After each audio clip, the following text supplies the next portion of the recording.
Hey YouTube, it's the New York Half-Ass Prepper, and I'm over here in my generator shed.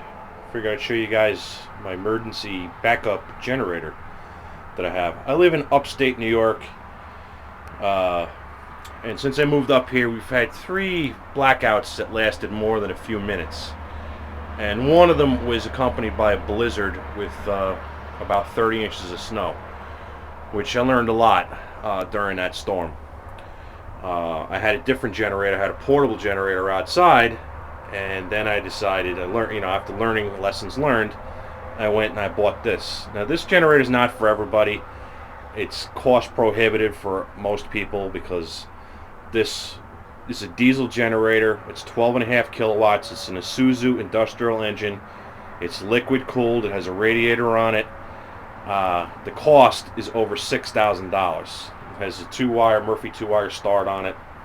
It's an expensive generator, but for me, it was worth it. I needed a generator that comes on. The nature of my job requires me to go away for a week at a time and leave my family. So this generator comes on automatically. It has an automatic transfer switch. So if I lose power, the generator starts up and provides power in about 15 seconds. And when the utility comes back on, the generator shuts itself off. Now, one of the things I recommend if you do a diesel generator is you get yourself a Raycor filter, fuel filter for the fuel. And I also set it up out here. This is my exhaust system. I got it from Hardy Diesel out in California, and I added some of my own pieces, but that goes out. But this whole generator shed, it's a little messy in here. It's a work in progress. I want to put a 5/8 sheetrock ceiling on here and some air vents to feed air to the generator and some other things. Here's a battery box. I used an old battery box from a boat, and I have an 8D battery that I got for free. It came out of a truck to start this generator. I have not had a problem with this thing going dead since I installed it. And this is my fuel. It's a poly 55-gallon drum. It contains all the fuel. I got a spare fuel filter up there. I got some parts. That's the vent I want to cut into the side. But I went with this to begin with because this is what I had laying around, and I just have some poly hose from Home Depot. I'm eventually going to dress up all these fuel lines, but this is a small amount of fuel. It'll run the generator probably for a week at about a half a load, probably a little longer than a week depending on the load, which is a good amount of time because you need at least 3 days. The power outages that we had here were 3 days before the power was restored from the utility company, and I figure if the tank gets dirty or the fuel gets contaminated, I can just wheel it right out of here and clean out the drum and put another one in here. If I go with a larger metal tank, I have to clean it in place, and this allows me some versatility. Plus, it'll never rust because it's poly.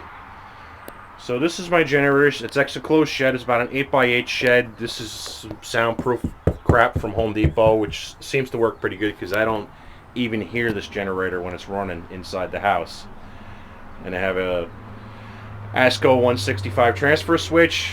The power goes out, boom, it starts this generator up. As soon as this generator comes up to speed, it puts a load on it, usually within about 15 seconds.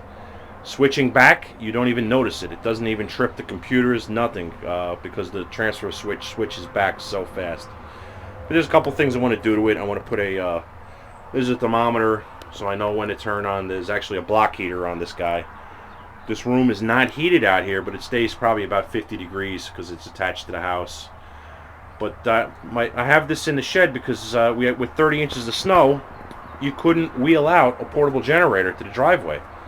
I couldn't get it. I mean, I had to shovel snow, and I had a little bit of space in between my garage and my car, and that didn't have a lot of snow in it. I was just able to fit the generator there and get it started.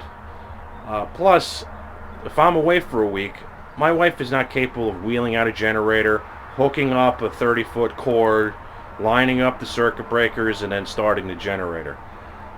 So I had to completely automate the setup. So this is what I came up with. I'm very happy with it. This circuitry in the switch exercises the generator, starts it up for a few minutes, once a week, runs it for a few minutes, keep everything lubricated. And that's it. This is my generator. I know it's not for everybody, but this is what I have. I'm out.